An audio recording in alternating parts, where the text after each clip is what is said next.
Do you have problems with rounded shoulders, or maybe the opposite? Shoulder blades that are stuck so far together that you have problems moving your arms in front of your body. You have restricted mobility, things like that. Well, this is going to be a great video for you to check out. My name is John Clark with the Posture Pain Connection. I'm certified by the Egoscue Institute to perform postural therapy.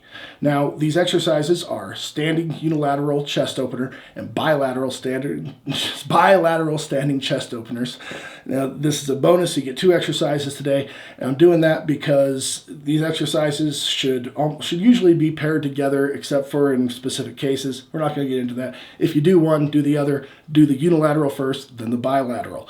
And what might this look like posturally for these problems you're trying to correct? Well, rounded shoulders are when your shoulder blades are stuck in protraction and the shoulders are angling in towards one another. You might also see that if you look in the mirror, you can see this part of your hand instead of this part of your hand. When we're standing normally, well, I'm a little cut off there, but I think you can imagine if I'm standing in a relaxed position with good posture, the front edge of my hand should be mostly what's visible.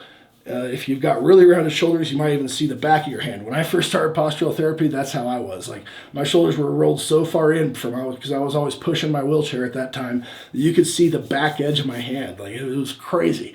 But these exercises are some of what helped me get there, and it's a way to start addressing it. Now, the other problem, the shoulder blades that are retracted. This often comes with people in posterior pelvic tilt because they've got that pelvis.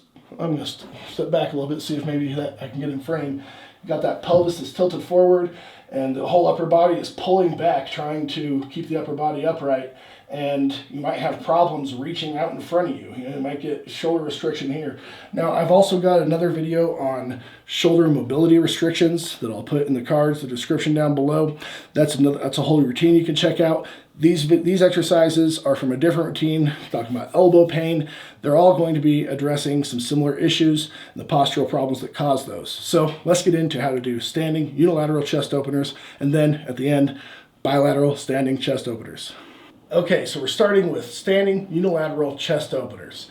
So what we need is a wall, and we need to be able to stand perpendicular to the wall, and, well, parallel, whichever is your perspective.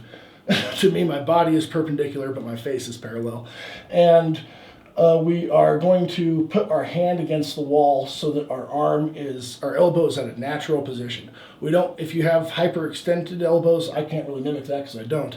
But if you got really hyperextended elbows, you want to bring that elbow back to a natural position, and we don't want the elbow bent either. A very natural position.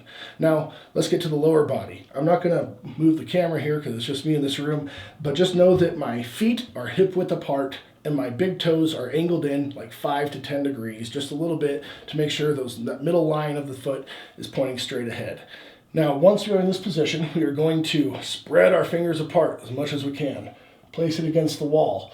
And it's a very simple movement from here. We are just going to rotate the arm between the shoulder and the wrist. Now, and initially you're just going to do 2 sets of 10 of these, but when I was in the throes of doing my postural therapy to get out of the wheelchair, I was doing these 3 sets of 20 because I had really severe problems from pushing that wheelchair all the time. My arms were just stuck so far forward. But you can start with 2 sets of 10. You might be surprised with where you feel the work happening in this exercise. Now, what do I not want to see? I don't want to see your hand too far up or too far down. The wrist should be in horizontal alignment with the shoulder. And also, I don't want to see you trying to get the biggest range of motion possible. A lot of people these days, when they start this exercise, might only have like 20 degrees range of motion either way. Now, the full range of motion is not quite 180 degrees for most people, but maybe like 160 degrees, something like that.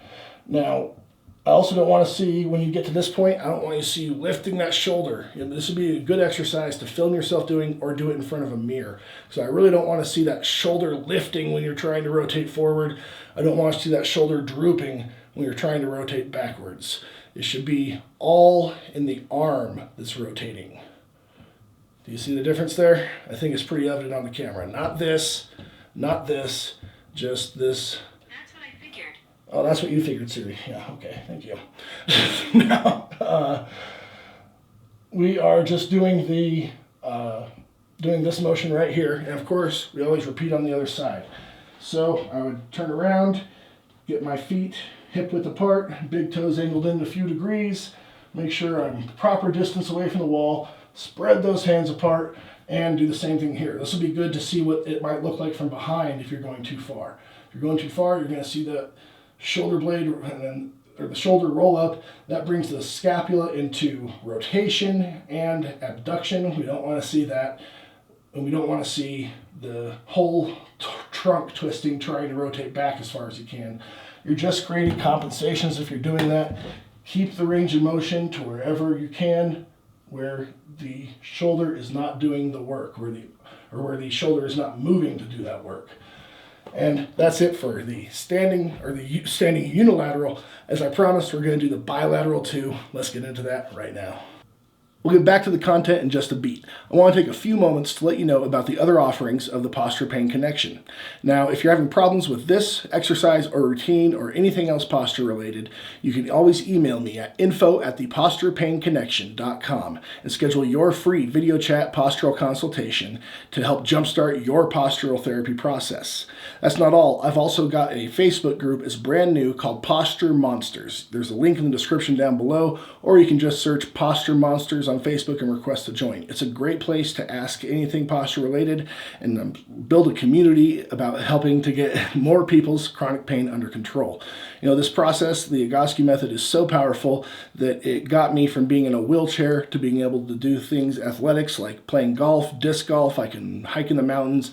I can do all types of great things, all the stuff that I want and need to do. And I want to help you conquer your chronic pain as well.